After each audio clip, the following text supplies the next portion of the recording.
ہمارے channel Urdu moral story میں خوش آمدید۔ ہمارے چینل سے روزانہ آپ کو سچی اسلامی کہانیاں سنائی جاتی ہیں۔ ان کہانیوں میں کوئی نہ کوئی ایسا سبق چھپا ہوتا ہے جو آپ کی زندگی سنوار سکتا ہے۔ آج کا واقعہ بھی ایسا ہی ہے۔ چلیے سنتے ہیں آج کی کہانی۔ حضرت داؤد علیہ السلام کی قوم کے 70,000 آدمی عقبہ کے پاس سمندر کے کنارے ایلا نامی گاؤں میں رہتے تھے۔ یہ لوگ بڑی فراخی اور خوشحالی کی زندگی بسر کرتے تھے۔ اللہ تعالیٰ نے ان لوگوں کا اس طرح امتحان لیا کہ ہفتے کے دن مچھلی کا شکار ان لوگوں پر حرام فرما دیا اور ہفتے کے باقی دنوں میں شکار حلال فرما دیا، مگر اس طرح ان لوگوں کو آزمائش میں مبتلا فرما دیا کہ ہفتے کے روز بے شمار مچھلیاں آتیں اور دوسرے دنوں میں نہ آتیں۔ شیطان نے ان لوگوں کو یہ ہیلا بتا دیا کہ سمندر سے کچھ نالیاں نکال کر خشکی میں چند حوض بنا لو، اور جب ہفتے کے دن ان نالیوں کے ذریعے مچھلیاں حوض میں آ جائیں تو نالیوں کا منہ بند کر دو۔ اس دن شکار نہ کرو بلکہ دوسرے دن آسانی کے ساتھ ان مچھلیوں کو پکڑ لو۔ ان لوگوں کو یہ شیطانی ہیلا بازی پسند آ گئی۔ لوگوں نے یہ نہیں سوچا کہ جب مچھلیاں قید ہو گئیں تو پھر ان کا شکار تو ہو گیا، اور اس دن شکار کرنا منع تھا۔ اب یہودیوں کے 3 گروہ ہو گئے۔ کچھ لوگ ایسے تھے جو شکار کے اس شیطانی ہیلے سے منع کرتے رہے اور ناراض اور بیزار ہو کر شکار سے باز رہے۔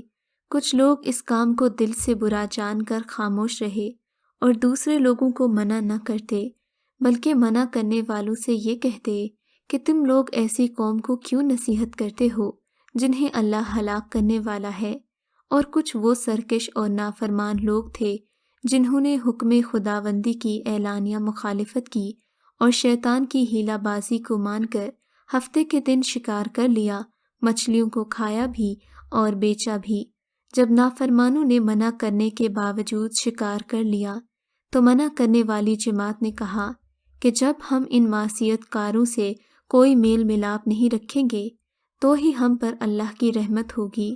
چنانچہ ان لوگوں نے گاؤں کو تقسیم کر کے درمیان میں ایک دیوار بنا لی اور آمد و رفت کا ایک الگ دروازہ بھی بنا لیا۔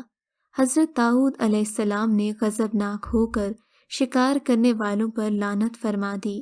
اس کا اثر یہ ہوا کہ ایک دن خطا کاروں میں سے کوئی باہر نہیں نکلا تو انہیں دیکھنے کے لیے کچھ لوگ دیواروں پر چڑھ گئے۔ کیا دیکھتے ہیں، وہ سب بندروں کی صورت میں مسخ ہو گئے۔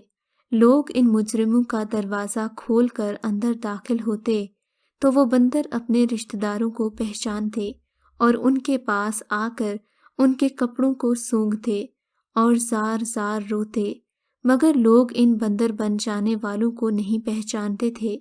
ان بندر بن جانے والوں کی تعداد 12,000 تھی۔ یہ سب لوگ 3 دن تک زندہ رہے۔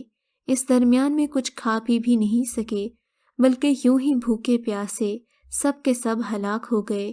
شکار سے منع کرنے والا گروہ ہلاکت سے سلامت رہا، اور صحیح بات یہ ہے کہ دل سے برا جان کر خاموش رہنے والوں کو بھی اللہ تعالیٰ نے ہلاکت سے بچا لیا۔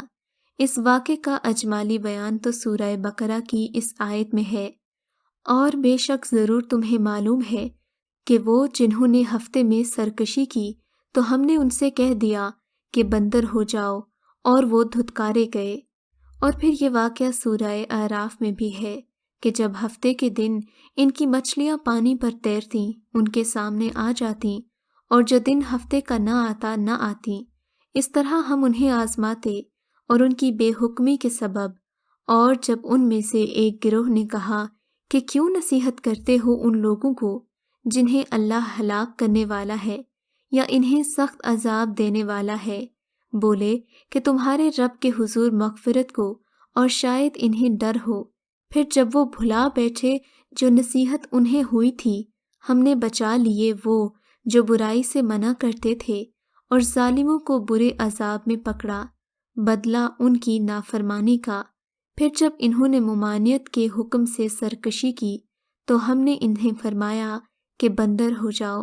اللہ تعالیٰ نے ان لوگوں کا واقعہ قرآن پاک میں اس لیے بیان کیا ہے کہ ہم بھی اس واقعے سے سبق سیکھیں اور ایسی ہیلے بازی سے باز رہیں۔ مثلاً گانے سننا حرام نہیں ہے، فلاں کام ایسے نہیں تو ایسے جائز ہے، یہ سب شیطان کی ہیلے بازی ہے۔ اللہ تعالیٰ ان سب سے ہمیں باز رکھے، کیونکہ یہ سب حرام کاری کے کام ہیں اور ان کے بدلے میں بھی اللہ تعالیٰ نے سخت عذاب کی نوید رکھی ہے۔ اگر آپ کو آج کا یہ واقعہ پسند آیا ہے تو اس ویڈیو کو لائک ضرور کیجیے اور اس طرح کے مزید قصے سننے کے لیے ہمارے چینل اردو مورل سٹوری کو سبسکرائب ضرور کیجیے۔